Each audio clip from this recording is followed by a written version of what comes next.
Marcus Thorne built a billion-dollar legacy, a chief innovations officer, a visionary. He traded the scent of earth for the scent of money, certain that science could conquer nature. But when he returned to Harmony Valley for the annual Harvest Festival, the numbers stopped lying. His life's work, his miracle GMO crops, was actually a systemic betrayal, poisoning the land and creating an irreversible dependency. The only person standing in his way was the woman who understood the language of the soil, his defiant childhood rival, the passionate farmer Ellie Vance.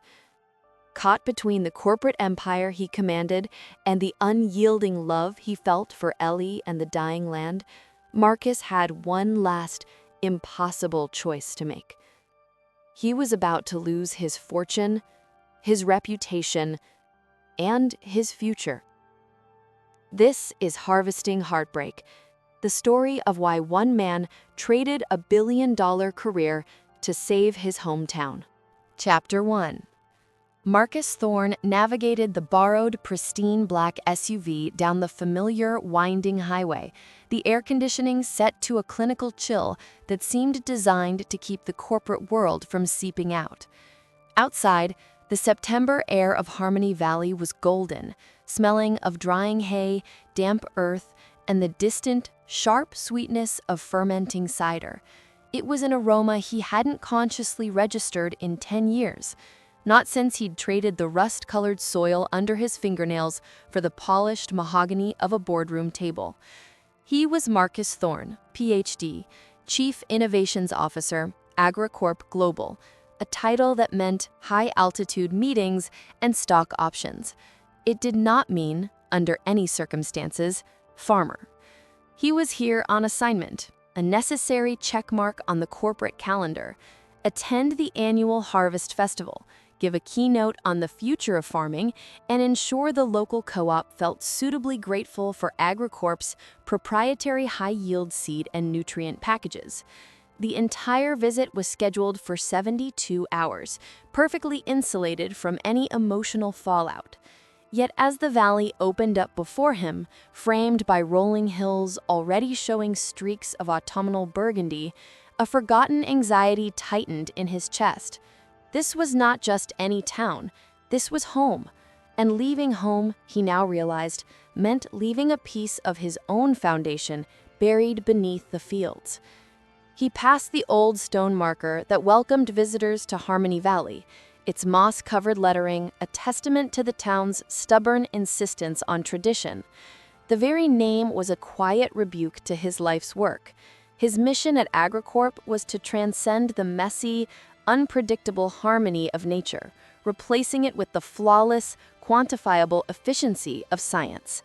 His seeds were miracles, engineered to resist every known pest and flourish in any soil, promising predictable bounty over generational wisdom. They were a technological marvel, and they had made him rich and famous in the agricultural science community. But as he drove past fields of corn, perfectly uniform, impossibly tall, a monolithic green wall, he noticed a disquieting stillness. No birds nested in the stalks, no wildflowers fringed the rows. It was efficient, yes, but utterly silent. It was a field stripped bare of anything except its intended purpose. Efficiency comes at a cost, a quiet, judgmental voice whispered in his mind. The voice of his late father, perhaps, or perhaps the ghost of the boy Marcus used to be, who measured wealth in soil health, not yield reports. Marcus checked into the only inn in town, the Willow Creek Lodge, which smelled pleasantly of beeswax and wood smoke. His room was unnecessarily cozy, with a quilt on the bed and an honest-to-goodness rocking chair by the window, a stark contrast to the minimalist, high-tech executive suites he was accustomed to.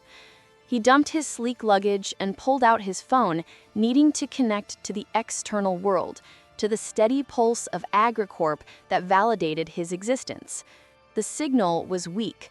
The forced quiet of the small town was already beginning to erode his carefully constructed professionalism. He stepped onto the small balcony to take a call, scanning the cluster of historic buildings downtown. That's when he saw her. She was standing across the street by the town hall, directing a small crew hoisting a long banner that read, "Harmony Valley Annual Harvest Festival, cultivating community since 1888.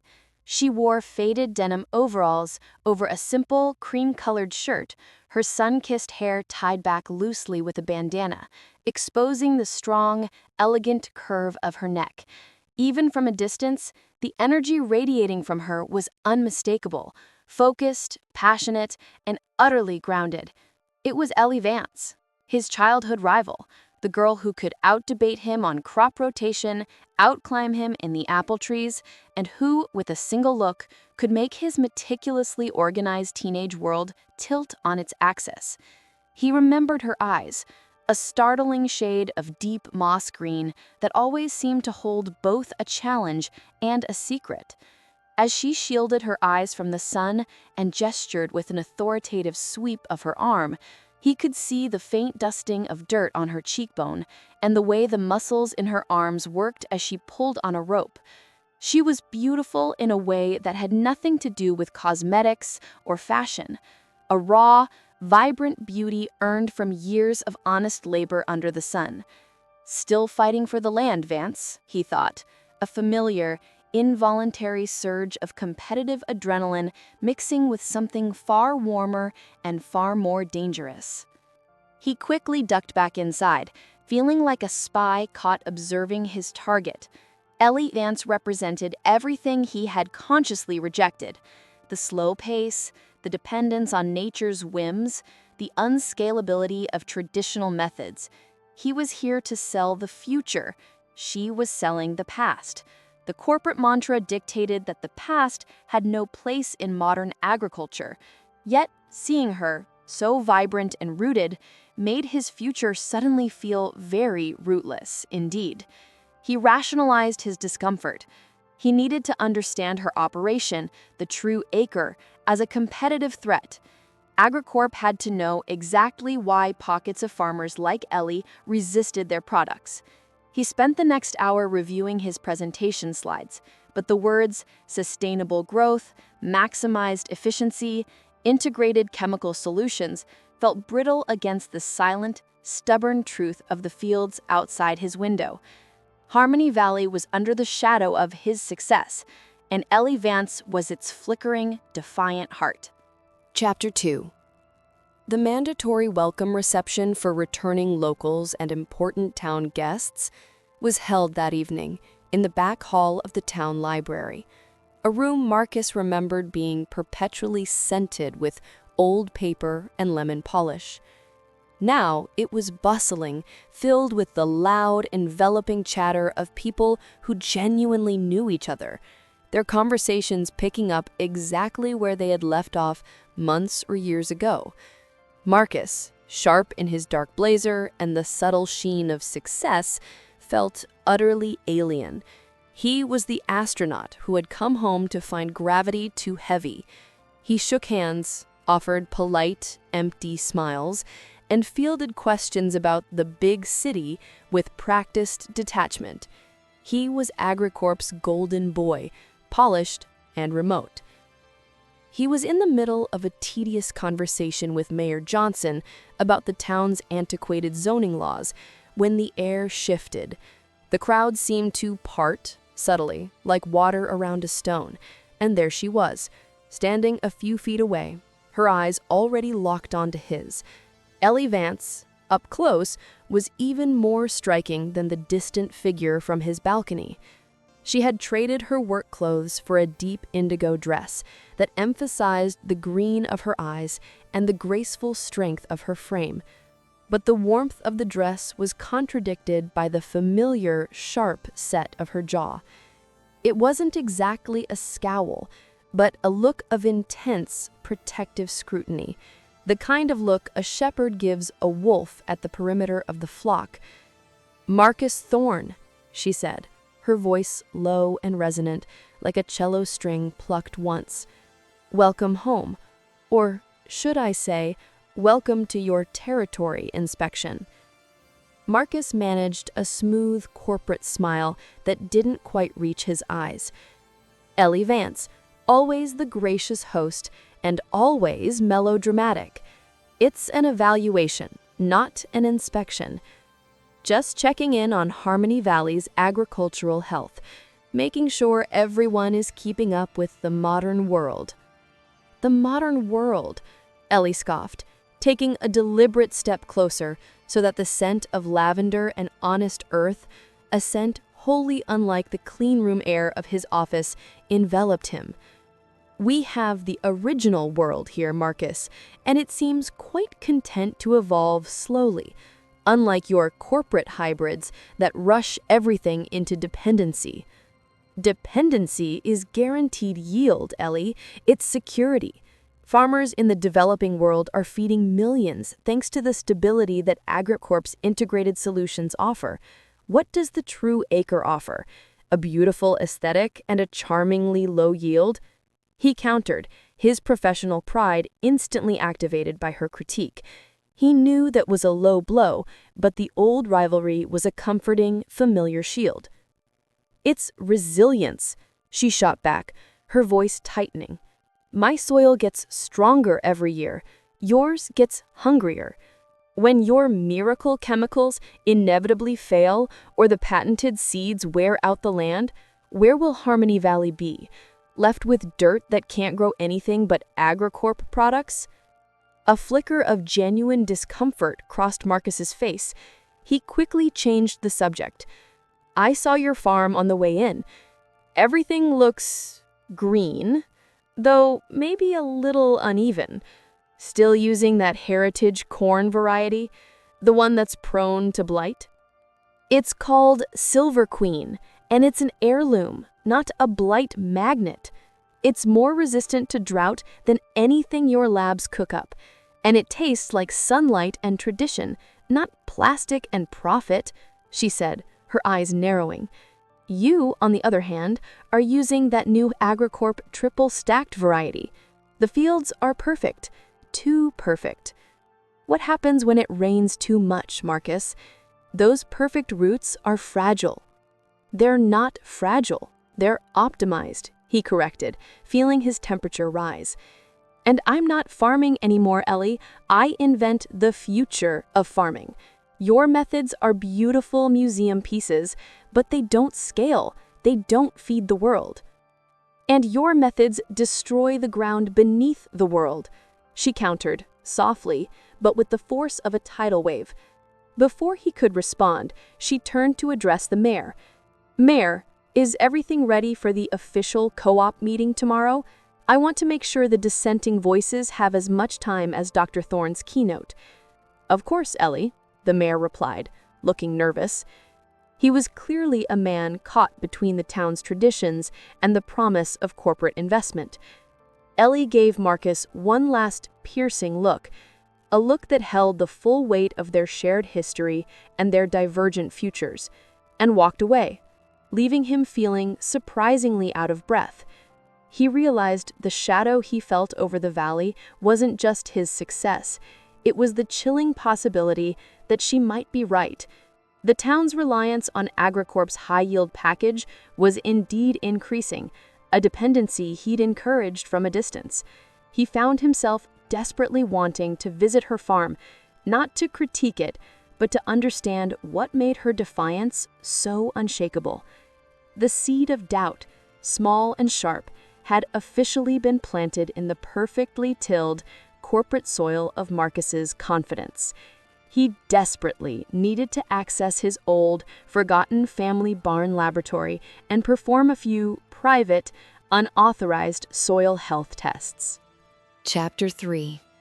The next morning, Marcus was supposed to be preparing his keynote, a meticulously crafted presentation designed to dazzle the local farming council with projections of unprecedented prosperity thanks to AgriCorp's next generation of products.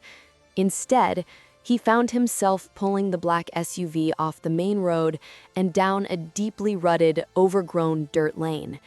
He killed the engine and was immediately assaulted by the sounds of the country.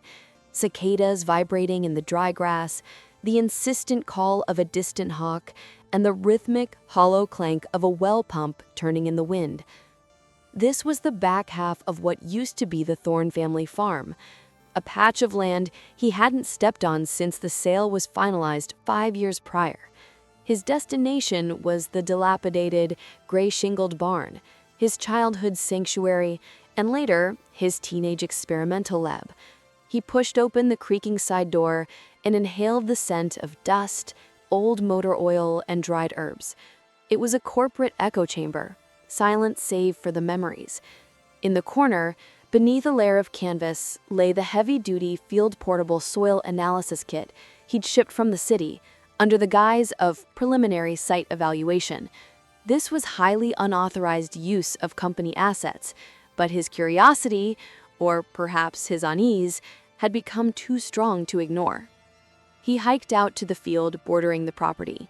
The front acres were now leased to a younger farmer who had eagerly adopted the full AgriCorp seed-to-harvest regimen last season. As Marcus walked through the brittle post-harvest stubble, he began to feel the difference under his heavy leather boots. The earth was strangely light, almost powdery, lacking the spongy resistance of healthy, organic-rich soil. He knelt down, using a small, specialized auger to pull a core sample. The earth came out in crumbly, pale layers, almost bleached of its natural dark color. He ran the sample through the first, quick test, organic matter content. The results flashed on the small digital screen, a shocking figure. 0.8%. That was catastrophically low. Healthy, working agricultural soil in Harmony Valley should register between 3 and 5%. The land was rapidly becoming inert. My miracle seeds are turning the soil into sand, he thought, a cold dread washing over him. The seeds, genetically engineered for maximum resource uptake, were essentially strip mining the ground, leaving nothing behind but the empty husk of structure. He repeated the test further down the field, and again, the numbers were grim. This wasn't local mismanagement. This was a systemic failure encoded in the AgriCorp protocol. His brilliance, his life's work, was an engineered disaster, accelerating the degradation of the very land it was meant to improve. The polished shell of Dr. Marcus Thorne cracked, and the scared farm boy was staring out. "Looking for gold, Dr. Thorne? Or just validating your patents?" The voice, calm but carrying the full weight of judgment, startled him. He spun around, clutching the auger like a weapon. Ellie stood at the edge of the field, a coil of fence wire draped over her shoulder, and a wide-brimmed straw hat shading her face. Her expression was unreadable, but the question was pointed and accusatory. Marcus struggled to regain his corporate composure. "Ellie, no, just conducting a few final calibrations for the keynote tomorrow, checking baseline metrics." She slowly walked closer, her gaze fixed not on him, but on the pale, crumbly core sample resting in his palm. "That dirt is tired, Marcus. Exhausted. It's been pushed too hard, given nothing back, and now it's letting you know. What did the soil health report say, the one before your company chemicals were introduced?" "The records were archived," Marcus mumbled, feeling the heat creep up his neck. He knew AgriCorp made it standard practice to destroy or obscure pre-protocol baseline data to prevent liability. Ellie's gaze finally lifted to meet his, and the moss-green eyes were filled with sorrow, not anger. "You never lie well, Marcus. Never could. Not even when you're hiding behind a three-piece suit and a PhD. You didn't come back to Harmony Valley to give a speech. You came back because you heard the land crying." She dropped the fence wire, the sound heavy and final. "This was your family's land, Marcus. Now it's just a commodity, and your company is selling the commodity off a cliff." She walked past him, knelt in the dead-looking dirt, and simply ran her fingers through the powder. "You need to come see a field that's being farmed, not just exploited. There's a difference, and I think you remember it." Her challenge was not in her words, but in the vulnerability she showed kneeling in the dirt that was once his. It was a moment of deep, unspoken truth that transcended their rivalry, a shared memory of what the land meant. He knew instinctively that if he told her what he had just found, she would understand the devastation better than anyone. But the risk was immense. He was still AgriCorp. Chapter 4. Marcus couldn't sleep. The 0.8% organic matter number had branded itself onto the inside of his eyelids. It was more than just a data point. It was a death certificate for the land. He spent hours in his cozy, rustic room, pacing, the quilt on the bed seeming to mock his high-strung, stressed state. The corporate mandate, the promise of global food security through engineered dominance, collided violently with the reality of the dust in his palm. He needed to run the full battery of tests: nitrogen cycling, microbial activity, and most crucially, the residual presence of the proprietary AgriCorp soil conditioning agents, which he now suspected were actively inhibiting natural soil recovery. Around 1 a.m., he slipped out of the Willow Creek Lodge. He couldn't risk using the town co-op lab. His activities had to remain off the AgriCorp radar. The only suitable location was his old family barn laboratory, which thankfully still had functional, though ancient, wiring. He spent the next 3 hours hunched over his state-of-the-art field analysis kit, running samples from the Thorne field alongside control samples he'd discreetly gathered from a neighboring farm known for its heavy AgriCorp reliance. The results were worse than he had imagined. The chemical analysis revealed 2 things. First, the soil was saturated with a persistent binding agent designed to improve nutrient delivery from the AgriCorp fertilizers, but which simultaneously suffocated the beneficial fungal and bacterial networks essential for long-term soil health. Second, the dependency was chemical, not just genetic. The seeds engineered to maximize the use of the specific chemical cocktail would perform drastically worse with traditional fertilizers, effectively locking the farmers into AgriCorp's costly, destructive system. It wasn't just poor farming, it was engineered obsolescence for the land itself. His company, his work, was responsible for harvesting heartbreak. He slumped back on an old workbench, surrounded by blinking monitors and bubbling solvents, the weight of a multi-billion-dollar lie settling on his shoulders. The air was cold, but he was sweating. He was a fraud, a successful destroyer. He ran a weary hand through his hair and considered his options. Do nothing, give the keynote, collect his bonus, and move on. Harmony Valley would face famine in 5 years, but he'd be safe. Report it internally, be silenced, have his data discredited, and be professionally ruined. Go public, save the town, but sacrifice his entire career and face massive legal action from AgriCorp. As he was contemplating the third option, a soft sound outside the barn door interrupted the chaotic noise in his head. The door creaked open, and a warm golden light spilled onto the dusty floor. It was Ellie, holding an insulated thermos and a chipped mug. "I thought I saw a light on," she whispered, stepping inside. She looked tired, her eyes still sharp, but softened by the concern etched around them. "Couldn't sleep, Marcus. Every time that wind chimes, I hear the sigh of the dry earth, and I figured you'd be in here doing something complicated and self-destructive." She placed the thermos on the bench beside him. "It's chamomile tea with a ridiculous amount of honey. You used to drink it when you were pulling all-nighters studying for the state science fair." He stared at the mug, then at her. The genuine, unexpected kindness was a physical blow. "Why are you here, Ellie? You're my rival, the face of the company that's poisoning your land. You should be throwing rocks, not offering tea." She sat on a nearby overturned crate, pulling her knees up to her chest. "Because you're not a machine, Marcus. You just pretend to be one. You have dirt under your fingernails right now. I can smell it and see it. That's real, not corporate." She nodded toward the blinking equipment. "What did the numbers tell you?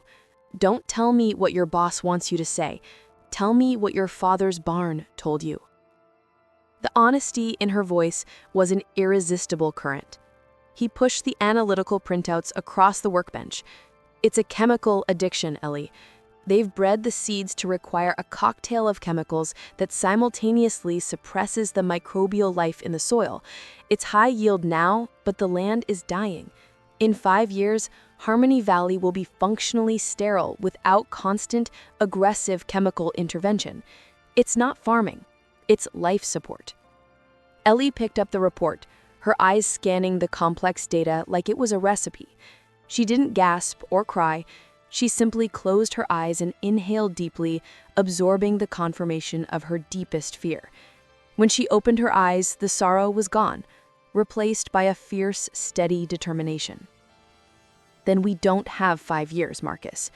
We have until the next planting season to get the town off life support. If we expose this, you lose everything." He looked at the wreckage of his life's ambition scattered across the bench, then at the unwavering green fire in her eyes. "I think I already lost it when I chose a paycheck over the truth. Now I need to choose the land. Tell me what you need, Vance. Tell me how we save Harmony Valley." The rivalry was over. The partnership, fueled by shared betrayal and a growing urgent connection, had just begun. The late-night lemma had revealed not a solution, but a co-conspirator. A beautiful, brilliant partner in defiance. Chapter 5. The Harmony Valley Harvest Festival was in full, glorious swing. A riot of local color, sound, and the delicious, unadulterated smell of real food. Booths selling homemade pies, knitted scarves, and preserves lined Main Street. A bluegrass band played a lively tune on the town hall steps, and children, their faces smeared with caramel, chased each other through bales of hay. It was a picture of perfect, peaceful Americana. A beautiful lie that Marcus knew was resting on a crumbling foundation of chemically depleted soil. He was still wearing the same tailored clothes, now slightly rumpled from the previous night, his mind reeling from the confession he'd made to Ellie in the old barn. The corporate mask felt heavier than ever. His primary duty was to preside over the Best Yield and Uniformity competition, sponsored, naturally, by AgriCorp. Ellie, however, was in charge of the Heirloom and Flavor category, the traditional heart of the festival.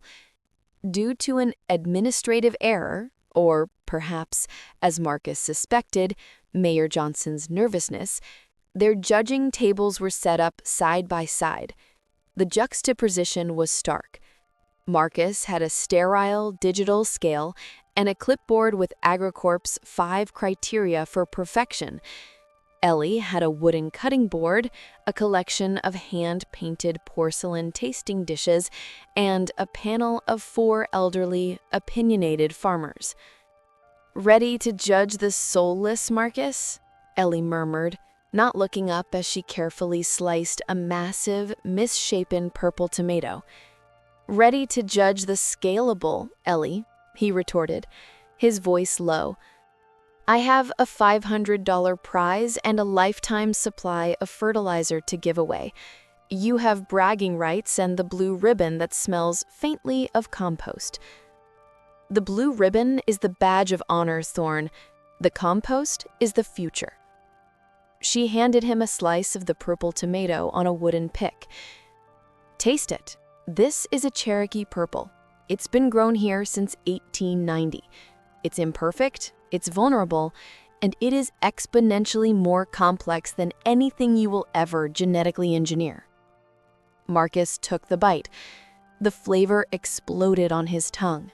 Rich, savory, and intensely sweet. A far cry from the uniformly watery texture of the high-yield varieties he was used to.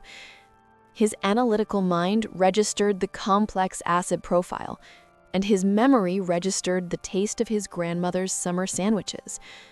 He swallowed, forcing a neutral expression. Overly acidic, prone to cracking, low shelf life, commercially unviable. She laughed, a low, throaty sound that made the hairs on his arms stand up. You're judging art by the rules of mass production, Marcus. That's your mistake.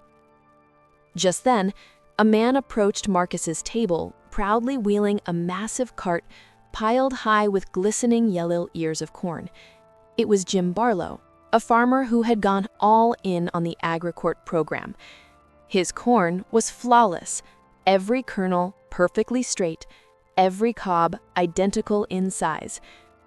"There it is, Doc," Jim boomed, his face beaming with pride.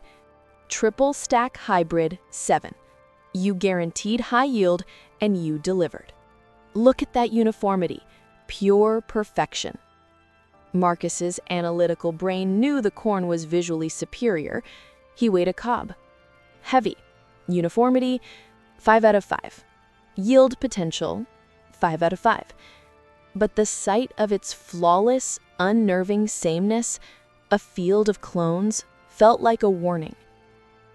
Ellie leaned over and pointed a slender finger at the cob. "That's beautiful, Jim. It really is.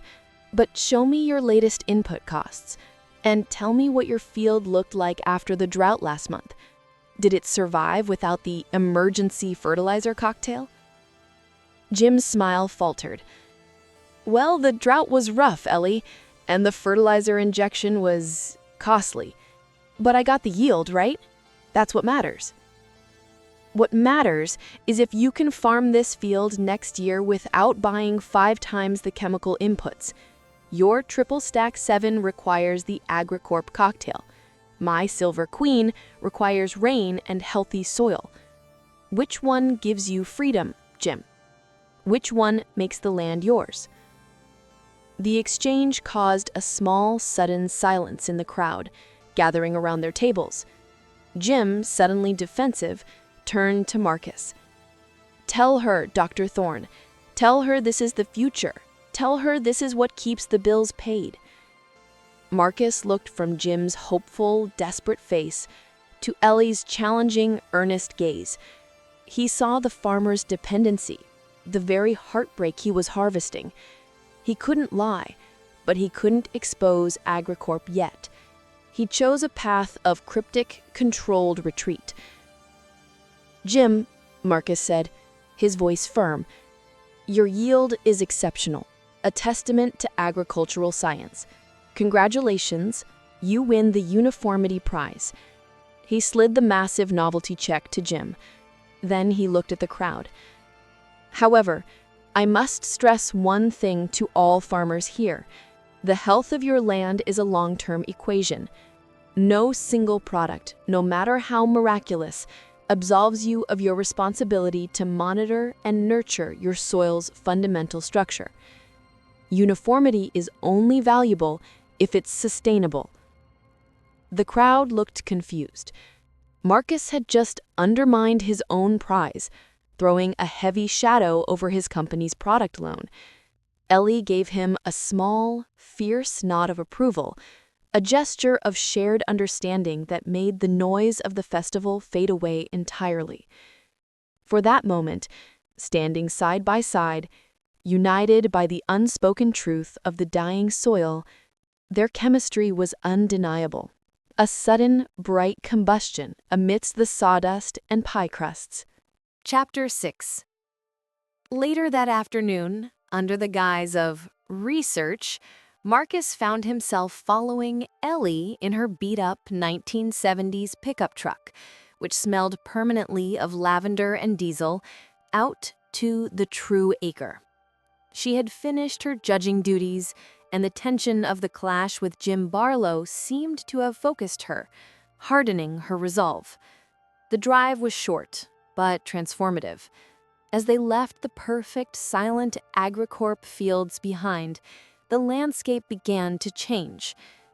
The true acre wasn't a neat, organized farm. It was a testament to organized chaos. Her corn was not uniform, growing tall in patches and short in others.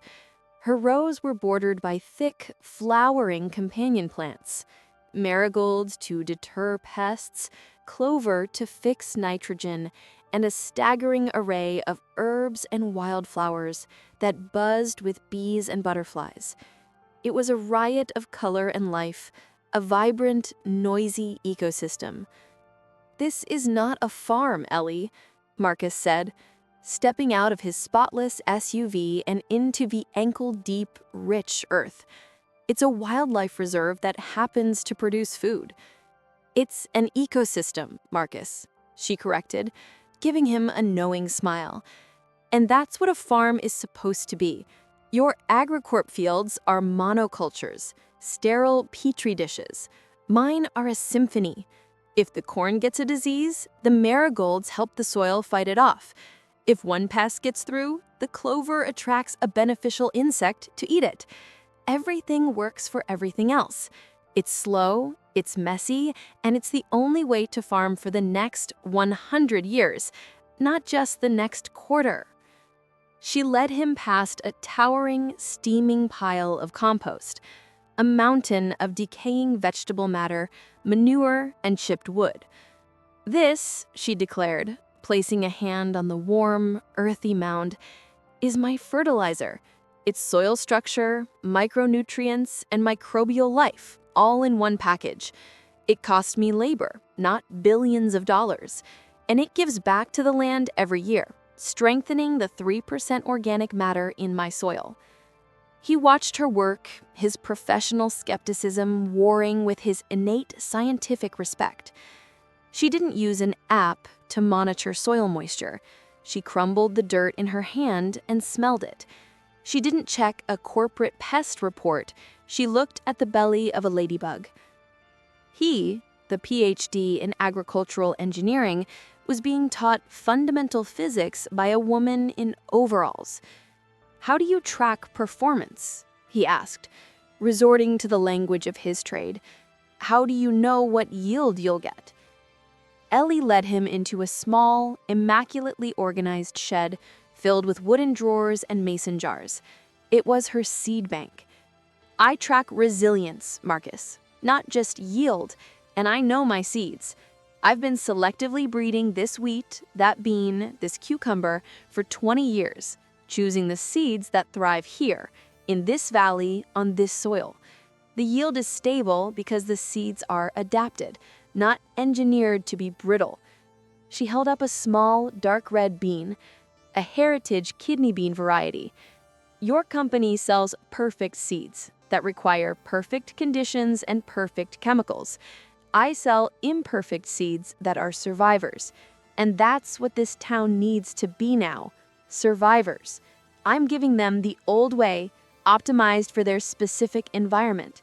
It's the counter protocol to your corporate takeover." He leaned against the shed wall, a profound sense of awe and defeat washing over him. The beauty and peace he had sought to quantify and control with technology was in fact an intricate, dynamic process she had mastered through patience and respect. He finally understood the spiritual dimension she spoke of. He had chased the easy money and the big science, and in doing so, he had dismissed the wisdom of the earth. "I called my technology sustainable growth," Marcus confessed, his voice barely a whisper, the memory of his bleak data flashing behind his eyes. "I invented a drug for the land, Ellie, and I convinced the world to get addicted." Ellie turned, her eyes soft, finally stripped of the rivalry and filled with empathy. She walked over and gently placed a hand on his arm, a comforting pressure he hadn't realized he craved. "You're a brilliant engineer, Marcus. You just applied that brilliance to the wrong problem.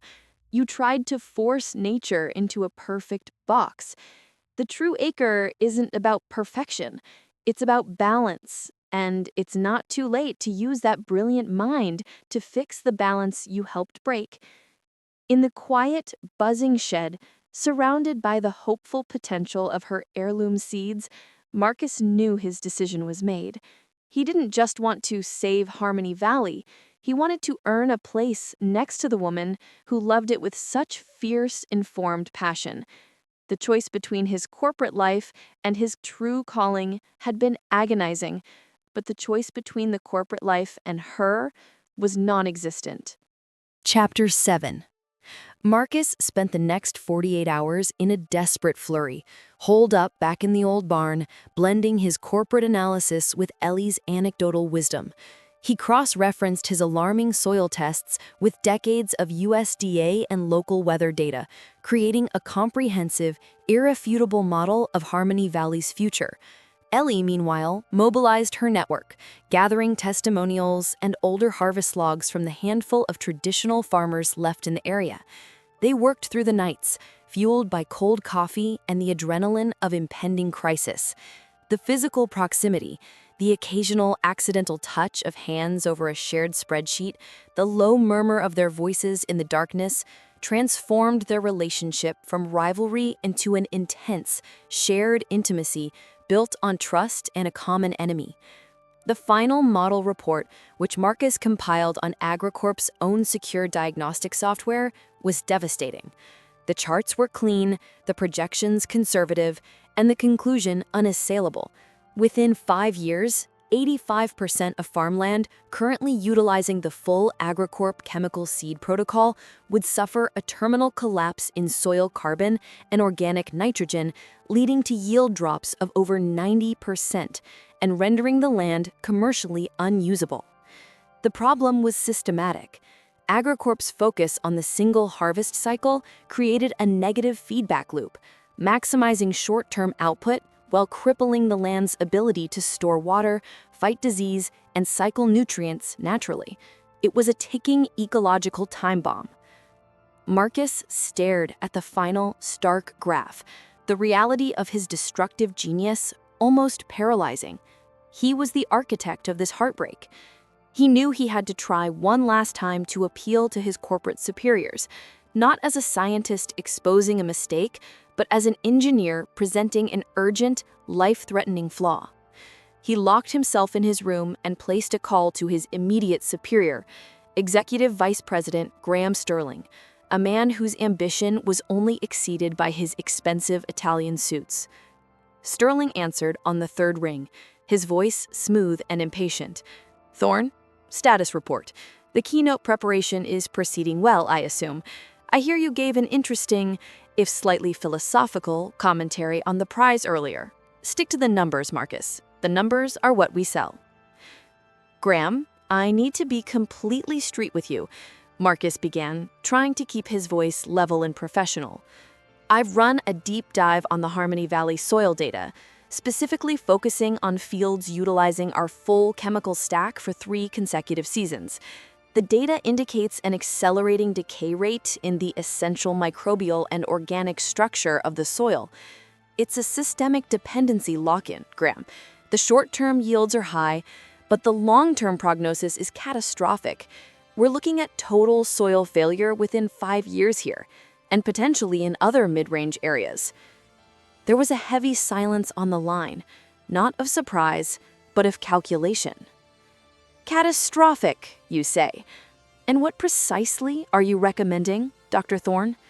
A full recall of our most profitable integrated solution, a public apology, or perhaps the immediate termination of the scientists who designed the core chemical agents in question?" "I'm recommending an immediate, full-stop analysis on the soil conditioning agent. We need to re-engineer it for symbiotic, long-term health, not just resource extraction.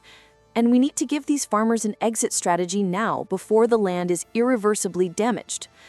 Marcus pleaded, the official jargon barely masking his desperation. Sterling laughed, a dry, chilling sound. "You're tired, Marcus. You've been breathing too much of that farm air. You know the rule. Short-term profit justifies long-term research. Our Q3 projections are based on the success of this package. We don't stop the train because of a theoretical degradation curve in a minor market like Harmony Valley. Re-engineer. We'll just sell them a new, more expensive soil recovery package in 5 years with a new, even higher yield seed variety. It's called planned obsolescence, Marcus. You wrote the book on it. But this isn't obsolescence, Graham. It's destruction. It's neglect on a global scale. It's a business model, Marcus. You invented the technology, now you follow the policy. You will give that keynote. You will reassure the farmers, and you will ensure that the Harmony Valley Co-op signs the new 10-year exclusivity contract. You are Agricorp. Do your job, or I will ensure your name is synonymous with professional fraud, and every competitor you have will be handed your catastrophic data to tear apart. Is that clear, Dr. Thorne? The line went dead.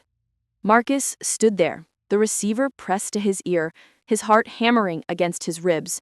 The Agricorp echo was deafening. You are Agricorp. He had just received his final, undeniable warning.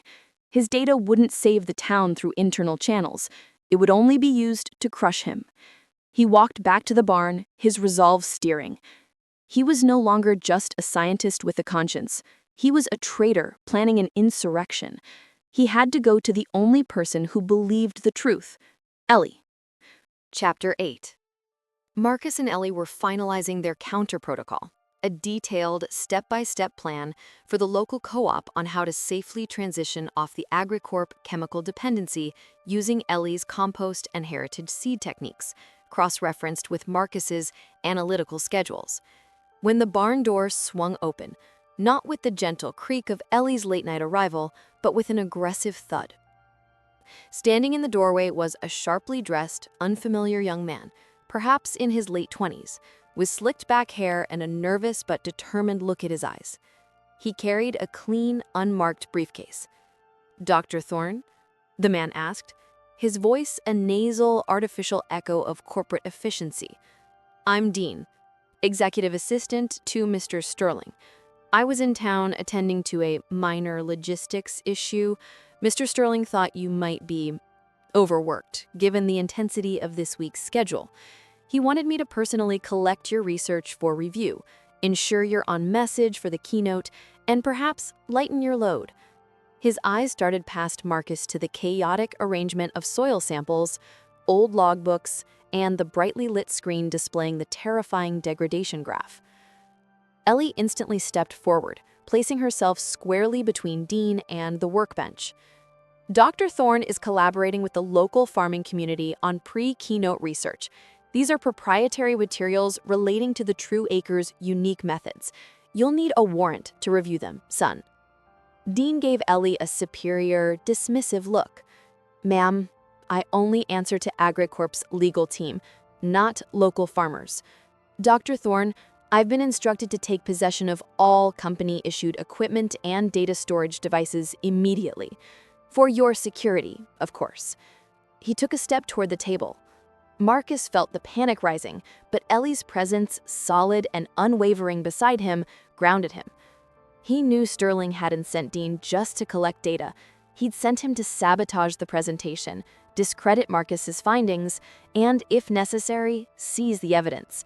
This was the threat made real. "Mr. Sterling's concern is appreciated, Dean, but my research is ongoing, and the policy manual states that my data remains in my custody until the completion of the assignment. Furthermore, I've already backed up all non-proprietary local data onto a private, secured cloud server." This was a bold-faced lie, but Marcus had to bluff. He mentally thanked Ellie for distracting the agent's eyes from the small, hidden encrypted USB drive containing his final report currently sitting in the pocket of his blazer. Ellie pressed her point. "The True Acre is entirely non-GMO, and our data is strictly private. You're trespassing on private property, which you will find is heavily protected in Harmony Valley. I suggest you turn around before I call Sheriff Brady and have him explain the difference between a farm and a corporate annex." Dean hesitated, clearly unused to such direct, unyielding resistance from a local. He weighed the risk of a public scene against his orders. With a final, frustrated huff, he pulled a slip of paper from his pocket. "Very well, Dr. Thorne. Consider this a formal notice. Your access to the Agricorp network and all company resources has been temporarily suspended pending a full security review. Your flight home has been canceled. Mr. Sterling expects your official keynote and contract closure to proceed as planned tomorrow using the approved presentation materials already loaded onto the town hall's systems. Any deviation will be considered a breach of contract. He shot a final, chilling glance at Ellie and left, his expensive shoes crunching rapidly on the gravel drive. As soon as the SUV's engine roared to life and sped away, Marcus spun around, pulling the tiny USB drive from his pocket. Suspended access, canceled flight. They've locked me out, and they've preloaded a corporate propaganda presentation for my keynote. I'm isolated, Ellie. They know I have the truth, and they're ensuring I can't communicate it. Ellie picked up a weathered copy of her father's farm log, a book filled with the handwritten history of their soil. Then your fight isn't with a presentation deck anymore, Marcus. It's with the corporation itself. You're officially an outsider, one of us. She looked him directly in the eyes, her expression intense and unyielding. They've taken your tools, but not your brain. We need a new plan, a public, undeniable intervention. If you present this data, you lose your career. You understand that, right? Everything? Marcus looked down at the small USB drive, a tiny key to the destruction of his successful life. He looked up at Ellie, her face illuminated by the dusty light filtering through the old barn window, radiating courage and integrity. He reached out and gently took her hand, his thumb stroking the rough skin on her knuckles. The life I was living was the real loss, Ellie.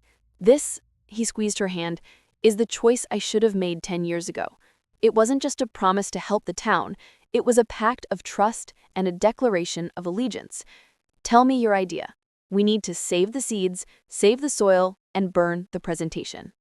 With Marcus's corporate access revoked and his every move potentially monitored, the old Thorne barn became their war room, a sanctuary of defiance. The urgency was palpable. The keynote speech, scheduled for the following afternoon, was AgriCorp's official platform to lock the co-op into the new 10-year exclusivity contract. Marcus and Ellie had less than 24 hours to dismantle the corporate narrative and present a viable, scientifically backed alternative. This required a relentless, intense collaboration that melted the last vestiges of their rivalry into a dynamic, burgeoning affection. Ellie took charge of the logistics, using her deep knowledge of the land and the community. We can't just present a problem, Marcus. We have to present the cure, she stated firmly, spreading out a massive hand-drawn map of Harmony Valley. My compost program works, but it's slow. Your analytical equipment, however, can tell us exactly where to apply my microbial teas for maximum impact, targeting the most depleted areas first. And we need a source of non-AgriCorp seeds for next season immediately. Marcus, shedding his three-piece suit for a borrowed, comfortable flannel shirt, became a man reborn. He was back in his element, but working for the right cause. He connected his corporate-grade soil sensor array to Ellie's homemade bioreactors, massive barrels bubbling with nutrient-rich compost tea.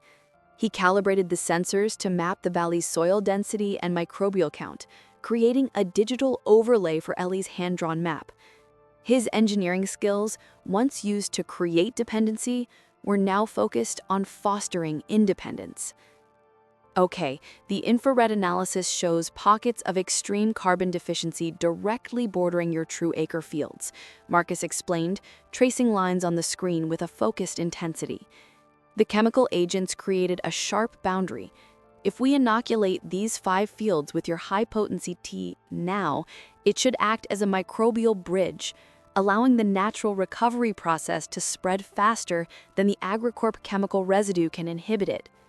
Brilliant, Ellie breathed, leaning over his shoulder, her breath warm against his ear. And for the seeds, my bank is deep, but not deep enough for the entire valley.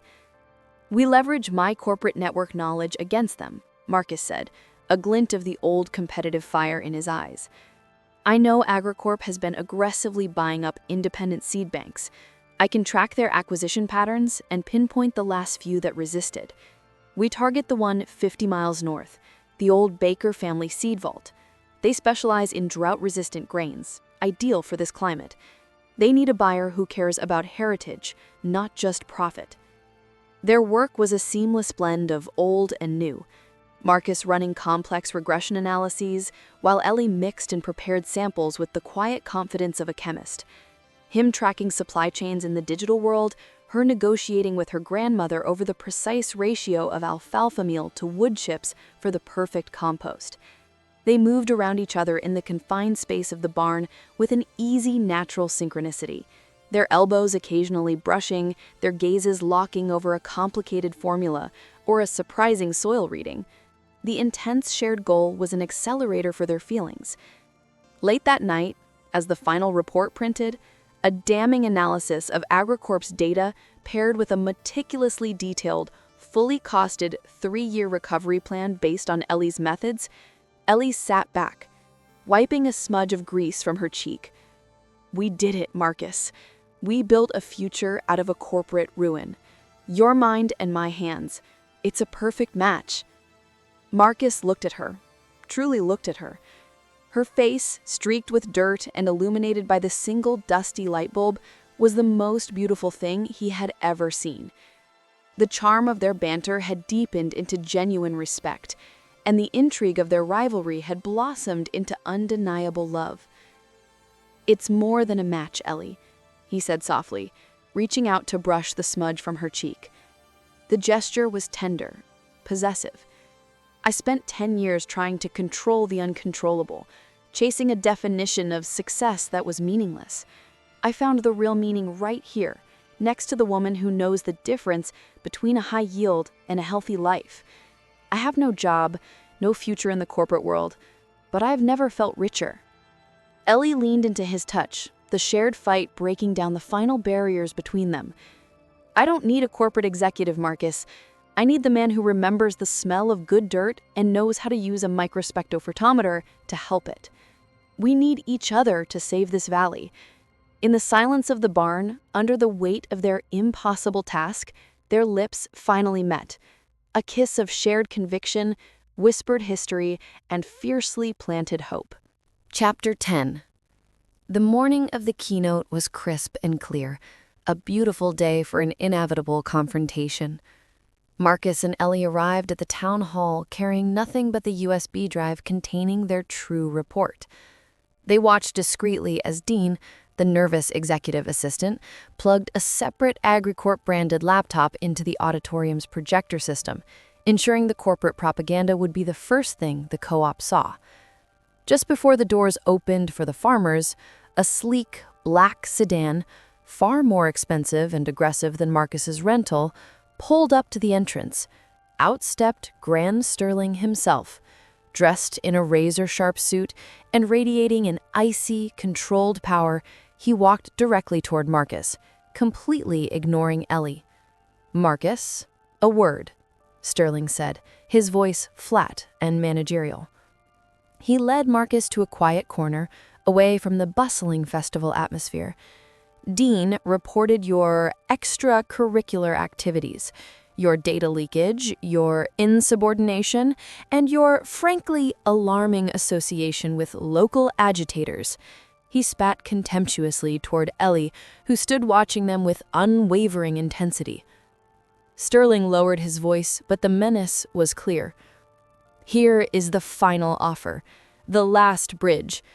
You walk onto that stage, you deliver the approved AgriCorp keynote, the one on the town hall laptop, and you stop all contact with Ms. Vance immediately. I will personally ensure your suspension is lifted, the security review is scrubbed, and you will be promoted to Global Director of Research, effective immediately. The largest salary, the most power, the quiet deference of the entire industry. I'll make you untouchable." He opened his briefcase to reveal a meticulously prepared contract. "Signed this non-disclosure agreement, give me that little thumb drive you're protecting, and this whole regrettable incident vanishes. Harmony Valley is too small to ruin your life over, Marcus." Marcus looked at the contract, the symbol of the life he had pursued for a decade: power, validation, and a life completely separate from the earth and from the woman he now loved. He saw the path of peace, the end of the suspense, the preservation of his comfortable life. But he also saw the dying soil, the desperate farmers, and Ellie's face etched with belief in him. You call this promotion untouchable, Graham? I call it a cage. It's a cage built on a lie, financed by ecological destruction, and it stinks of dependency. And I won't do it. Sterling's face hardened, the smooth corporate mask shattering into cold fury. You fool.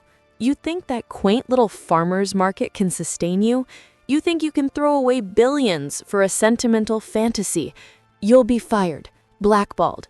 We will use every legal resource to bury your career and discredit that data. You'll be an embarrassment. And Harmony Valley?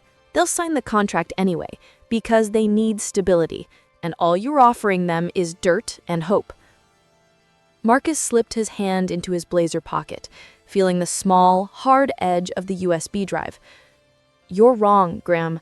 They need the truth, and I'm offering them a protocol for survival, not a chemical package for short-term profit. I'm giving them back their dignity. He looked directly into Sterling's ruthless, gray eyes. I decline the promotion, I reject the contract, and I formally tender my resignation, effective immediately. And you can tell the board that the former Chief Innovations Officer, Dr. Marcus Thorne, is about to expose their systemic and negligent land destruction model right here in Harmony Valley. Sterling snatched the contract back, his hand shaking with rage. You are dead to this company, Thorne, legally and professionally. You will regret this the moment you walk onto that stage. He turned and stalked into the town hall, leaving Marcus alone to face the finality of his choice. The intrigue and suspense were over. The defiance was now public. Marcus took a deep breath, fixed his eyes on the open doors, and knew he was walking toward the only true future he had left, one built on real, healthy ground, right next to Ellie. The main auditorium was packed. Every farmer from Harmony Valley and the surrounding townships was there, eagerly awaiting the address from the AgriCorp representative, the promise of bigger, easier yields. Graham Sterling was already standing at the side of the stage, his arms crossed, his posture radiating hostility. Ellie was strategically placed near the front row, a grounding presence in the chaos. Marcus walked onto the stage. He took the microphone from the nervous Mayor Johnson. He did not go to the AgriCorp laptop. Good afternoon, everyone, Marcus began, his voice clear and resonant. My name is Marcus Thorne, and until 5 minutes ago, I was the Chief Innovations Officer for AgriCorp Global. A ripple of confused murmuring ran through the crowd. Sterling's face was a mask of cold fury. I am here today not to present the AgriCorp keynote. I am here to resign my position and to present the truth about the products my company and I created. Sterling immediately moved to the stage.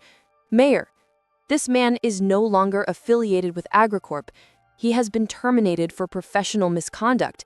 He is not authorized to speak for the company or to use these facilities. Mayor Johnson, paralyzed by the conflict, could only stammer. This is not corporate property, Graham, Marcus said, speaking directly to the crowd and ignoring Sterling. He plugged the USB drive into a separate personal port he had located earlier and quickly overwrote the preloaded presentation. This is your town hall, and this is your land. I have the right to expose a threat to this community. The projector flickered, and the first slide appeared. A simple title: The 5-Year Harvest Heartbreak, Soil Failure in Harmony Valley. Over the next 20 minutes, Marcus laid out his data, stripping away the scientific jargon to reveal the stark reality. He showed the 0.8% organic matter tests. He showed the chemical analyses demonstrating the dependency lock-in. He showed the projected graph of soil collapse. It was a technical and emotional performance, clear, concise, and utterly damning.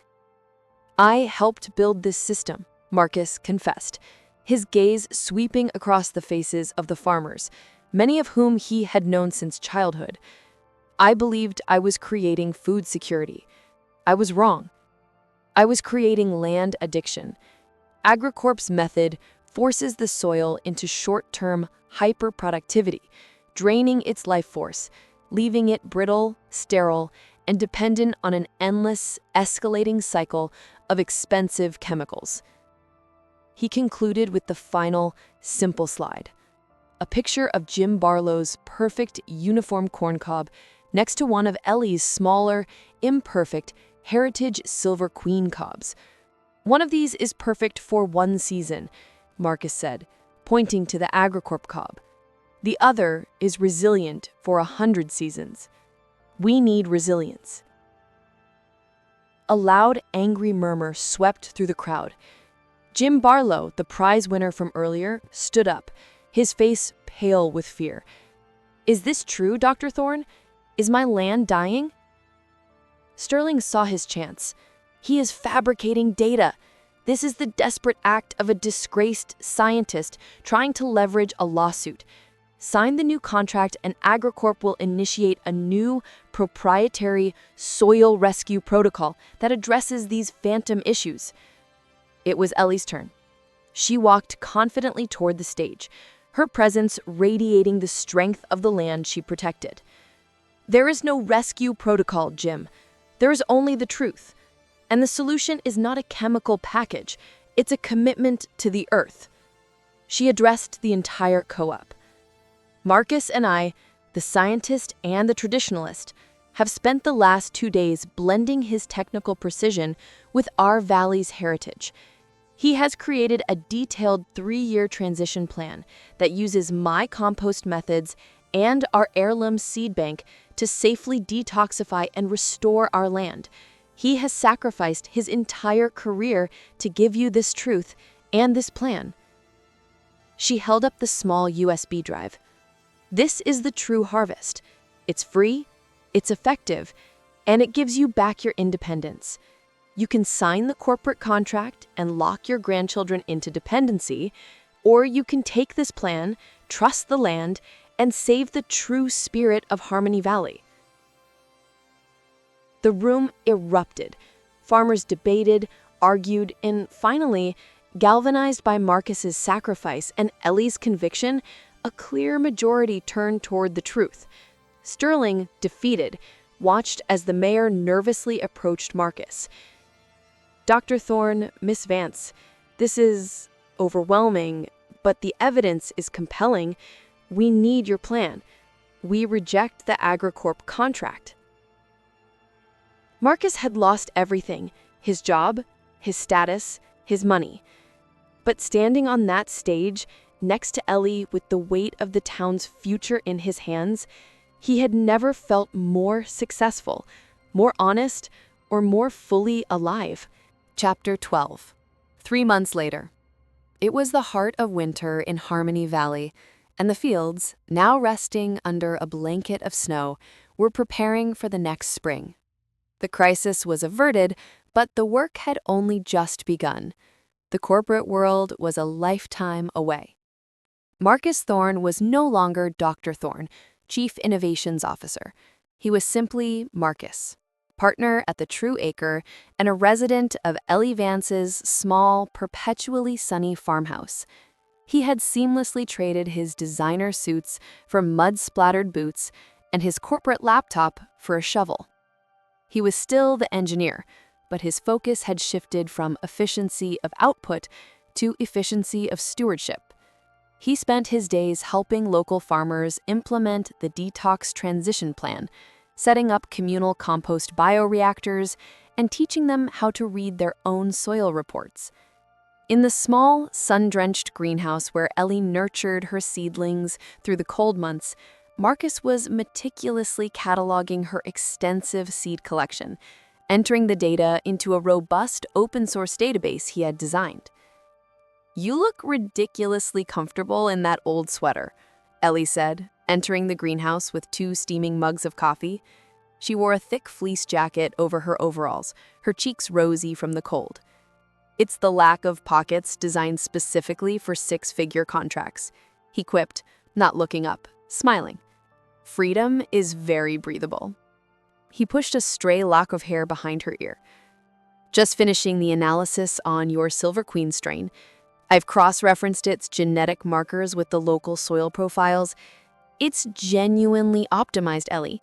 Better than anything my lab ever came up with. I think we can stabilize the entire valley's corn supply with this line by year 3. I knew that without a computer, she teased, handing him a mug. It's called observation, Marcus. The old way. The old way, enhanced by the new way, he countered, touching the keyboard. We're not just going back. We're going forward together. My expertise is just a tool to protect your wisdom. The truth was, their partnership had transcended the professional. The intense collaboration had blossomed into a profound, peaceful love. A love built on shared values and mutual respect for the ground beneath their feet. Marcus realized the peace and beauty he sought in life wasn't in some far-off perfect future, but right here, in the messy, challenging, beautiful present. The best news, Ellie said, stepping closer, her voice dropping. Jim Barlow just called. He took your advice, started applying compost tea, and pulled up his first soil sample. He said it was darker and held its shape for the first time in years. He's ordering heritage seeds next week. Heartbreak is receding, Marcus murmured, pulling her into his embrace. The scent of damp earth and wood smoke on her clothes was his new favorite fragrance. And a new harvest is beginning, Ellie whispered, resting her head against his chest. That evening, they walked out to the quiet Thorne family land, now officially deeded back to Marcus and part of the true acre. They stood where the pale, dying soil had once been, under a vast, crystalline sky filled with more stars than Marcus had ever seen from a city. "This is it, Ellie," he said, turning to her, his heart full. "My whole life was focused on high yield, but I realize now the highest yield is the quality of life we have right here, with each other, with the land." He pulled a small, velvet-lined box from his pocket. It wasn't a diamond, but a small, perfectly polished river stone found years ago on the farm, engraved with the image of a budding seed. "Ellie Vance," he said, his voice thick with emotion, "you saved me from myself. You taught me the difference between growth and exploitation, and you showed me where my true home is. Will you plant the future with me? Will you marry me and let us spend the rest of our lives making the land stronger, together?" Ellie's eyes, wet with happy tears, shimmered in the starlight. She didn't hesitate. "Yes, Marcus, 1,000 times yes. Let's grow old together right here." He slipped the stone onto her finger, a promise of permanence and resilience, forged in the dirt and sealed with a kiss. Under the watchful, silent constellations, the engineer and the farmer, the rivals and the lovers, planted the final, most beautiful seed of all, the foundation of their shared life on the healthy, honest ground of Harmony Valley. And so Marcus lost his title, his salary, and his old life. But he found Ellie, he found his integrity, and he found a home built on ground that was finally honest. The fields of Harmony Valley will take years to heal, but with an engineer's mind and a farmer's heart working side by side, the most beautiful harvest is still to come. If this story of sacrifice, redemption, and true love resonated with you, show your support for Marcus and Ellie's fight. Smash that like button to help more people discover this epic small-town romance. Subscribe to Whisper Glass Stories and turn on notifications so you don't miss our next chapter in the Harvesting Heartbreak series. Tell us, what would you have sacrificed a billion-dollar career for? Let us know in the comments below.